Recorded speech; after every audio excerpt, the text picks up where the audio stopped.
guys, welcome back to some more AFK Arena. Today we're over on our test server, kind of taking a quick look at what happened, guys. We know we had the brand new hero that came up. Sonya came up for our Lightbearers, and unfortunately she has gotten hit really hard with the nerf bat, so they actually nerfed this skill right here, the Blood Rose skill, which allowed her to do a considerable amount of damage. So looking at the notes that we have seen right here, after the update to 1.90, the Blood Rose skill belonging to the hero ruler of the underworld, Sonya, has led to incorrect settled damage in certain circumstances, adversely affecting players' game experience. To ensure the game's fairness and stability, they fixed the issue as soon as possible. That is right, guys. This was the hot fix that changed it. The issue caused the incorrect damage settlement of the hero rulers of the underworld. Sonya has been fixed except for in the cursed realm. Now, on the global servers, I went through the Cursed Realm. She has dropped out of all the formations, which is kind of crazy that she is no longer in the Cursed Realm comps. We've seen her there the first day, so I believe this nerf, even though it says it didn't kind of affect the Cursed Realm, it seems like players are doing more damage with other team comps, dropping her out of there. Now, due to large scale of Cursed Realms event, we will fix the problem causing the incorrect damage after the end of the event to ensure fairness. So if anybody has already used her, which like I just said, on the very high end of the Cursed Realm, it seemed like she was dropped out of formations, which kind of stink. But players who own Ruler of the Underworld Sonya, excluding the trios, eligible players can revert heroes and can choose to retain a certain number of or return their hero. So there is going to be a specific time waiting on an announcement to go ahead and reset Sonya, guys. They broke her to the point of players have said she doesn't essentially work, or maybe she's working as as intended, I guess. After returning, you'll receive the consumed hero training resources and the corresponding number of 4 faction chests. The chest will contain a choice of all non-awakened 4 faction heroes introduced in version 1.91. The chest will contain a choice of all non-awakened 4 faction heroes. So they're going to give us a chest to just pick another hero. That's what it. Eligible players can go to the revert heroes and can choose to retain or return their hero. So I'm assuming that only applies to her. After returning, you will receive the consumed hero training resources and the corresponding number of 4 faction chests. So if you have her at Ascended, they're going to give you 4 faction chests. Wow. Which is going to be pretty cool to see if they're going to give you all of the copies back. So essentially, if I used a considerable amount of copies to build her, if the corresponding number of 4 faction chests, again, I think I'm reading this right. So if in total, because you need 8 copies to get her to Elite, they're going to give me 8 chests. I'm not sure if they're going to compensate us for the legendary heroes that we had to use, or the legendary plus fodder we had to use, plus the other heroes.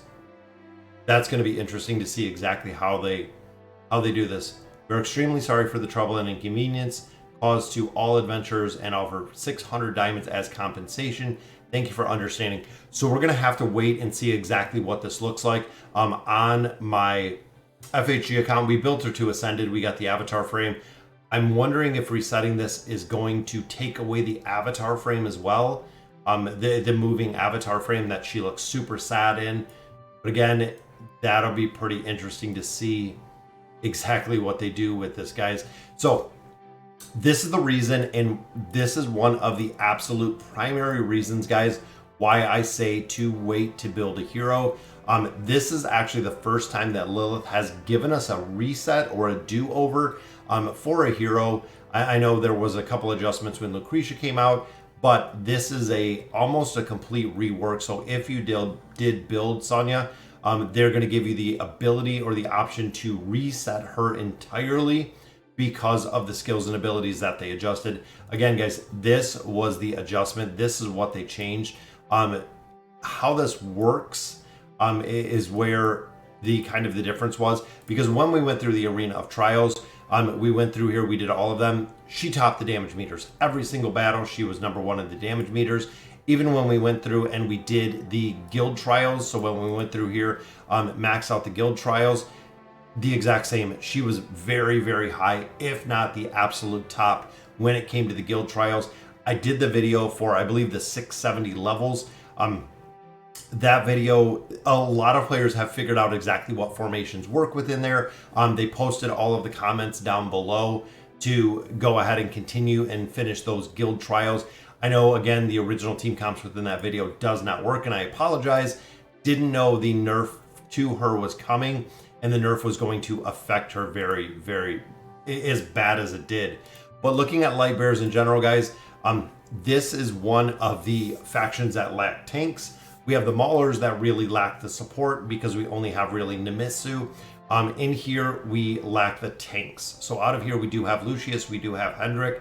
Now, when the towers start making further progression, when you actually start getting into floor 450 plus, you start going into double towers. So you'll actually be going into 2 team towers. So when you go in the Lightbearer tower, for instance, you are going to require, it is going to have 2 full teams of Lightbearers, meaning that you need 10 ascended heroes. And with the tanking position within the Lightbearers specifically, you are really, really short on tanks, which is the reason why when she dropped, so many players were excited, because progression in the Lightbearer tower and the Mauler tower has been incredibly difficult. So this is going to give us an ability for a tank to have a damage mitigation factor that is going to increase the survivability, allowing a lot of players to go ahead and push the Lightbearer tower with the tanks that we have. Now, Lucius does well within the tower. A lot of players do run Lucius in there. The thing with him is he dies out pretty quick. We know with traditional tanks, if they don't have damage mitigation, if they don't have an immunity, when you start getting into the higher levels and the higher deficiencies, they die out super quick. We see the same with Hendrik. His plus 60 is good right here just because of the immunity. That's really what tanks need when they start getting into those high level deficiencies, is this massive, massive immunity to keep them alive. Either the immunity, again, or the damage mitigation, which is exactly what we see with Sonya, is the mitigation factor that she provides. Also with the furniture, guys, she gives a mitigation factor to the back line, which is really good as well, making her a priority within the Lightbearer tower. But due to the recent nerf, a lot of players have said, again, I'm going by Discord, I'm going by Reddit, she's probably not going to make it into any meta formations, and with the nerf, it will drop her out of the Twisted Realm or the Cursed Realm, pretty much with any of those formations. If you're Whale, maybe there might be a little niche position to put her in, but overall, it doesn't seem like at this point that it is going to be worth building Sonya due to the nerf that they just hit her with. So guys, let me know in the comments what you guys think, and as always, thank you guys for watching.